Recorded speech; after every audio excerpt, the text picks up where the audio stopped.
When it comes to finding remote work, one of the biggest challenges and one of the biggest, I suppose, pains is that there are so many scammy type adverts and scammy type businesses out there.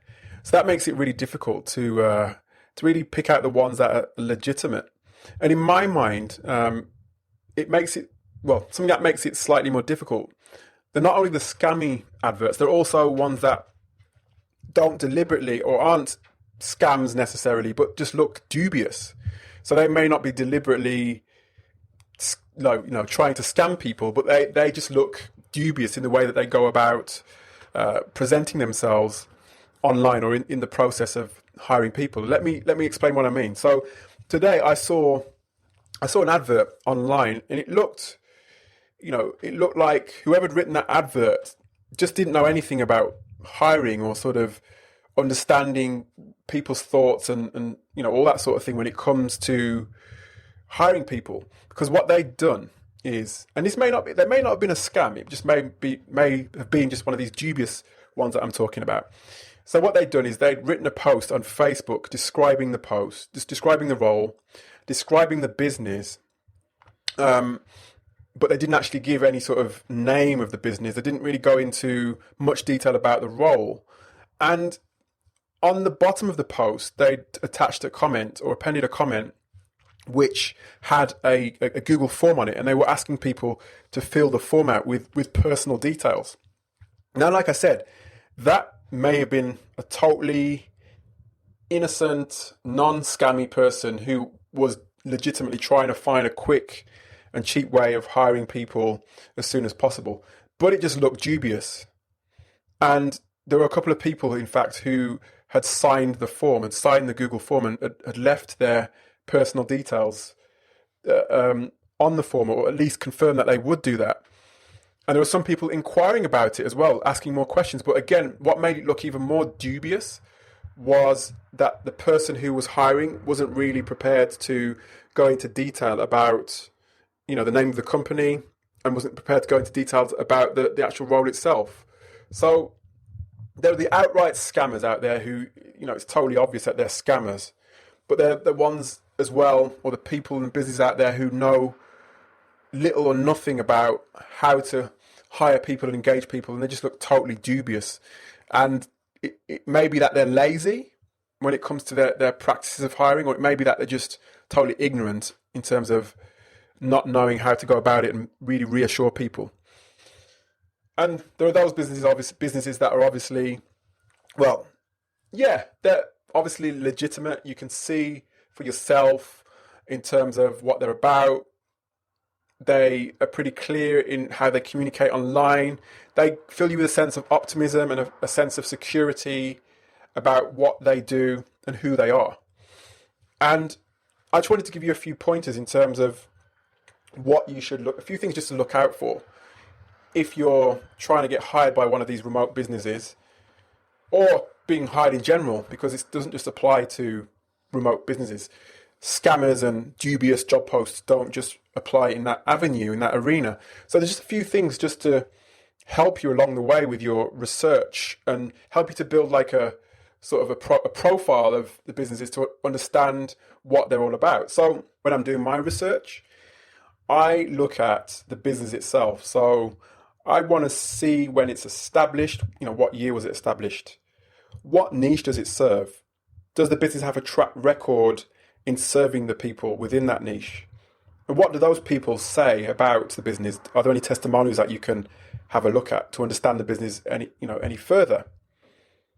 And sometimes you may be able to look at places like Hoover's, or certain publications may print information about the financial shape of the business.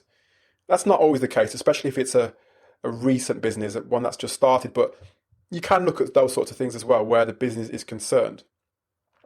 And then look at, which is linked to this, look at the PR and look at news. So things like Google News, for example. Google News may give you sort of like a snapshot about the business, what it's about. Certain magazines may profile or have interviewed the CEOs or key members of the actual business. So you can get an understanding and you can actually begin to put some faces to the name of the business and understand that there are actually people behind the name. So yeah, look at PR and news as well. And then as well as that, go a bit further when it comes to the key people. And by key people, I mean people like the chief executive officer, the management team, the founders, the board members. Look at them and see, again, what they're all about. How long have they been in the business for themselves? How long have they been doing what they're doing? Are there any interviews on YouTube that you can get an idea and get a feel of the sort of person that they are? Are they sort of out there trying to publicize their business? Are they talking about their business in a way that reassures you? So these are all just, none of these things that I'm talking about now are foolproof, but they can go some way to help you to begin to understand if this business is a dubious business or if this business is a scammy business or a business that is legitimate. So yeah, the key people. And then look a bit further, look at the team. Again, this just gives you an idea as to how well established they are, what they do. And then, it can give you an idea as to how you may fit into the team. But again, all of this information is a way of helping to reassure you that, it's not just the CEO and his, and his dog or whatever it may be. There are people behind it, people who support that business. And by the way, I'm not saying that one person businesses are by any means dubious or scammy. I'm just saying that, by seeing a team behind the actual individual or the CEO, it can sometimes be that little bit more reassuring to you. And then what I look at then is, how do they go about hiring? As I mentioned in this particular example, the one where I saw the post on Facebook and the Google form, which the person had asked the prospective candidates to fill out, that's just totally dubious and totally not the right way to go about things, because it doesn't really reassure anybody. It doesn't give anybody the sense that there is some real effort going into the whole process of recruiting.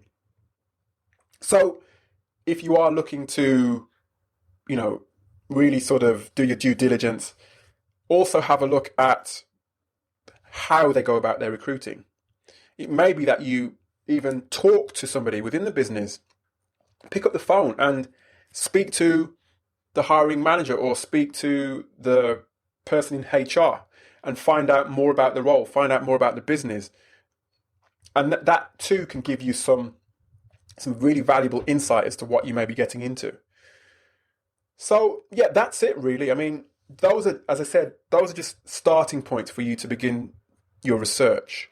And it's always important that if you do see people online asking you to fill in your details, as I did today with this form asking for things like email address and address, first name, last name, that you really just stop a minute, think about it before you act, and then, really begin to see and really begin to pick out things that can help you to understand if you should go ahead or not. And in that case, in the case that I mentioned, I'd certainly say, yeah, don't be filling out any dubious Google forms online. But I hope that's helped. As I said, there's a lot more to really think about when it comes to spotting the scammers and the dubious employers, but I hope that has really helped you.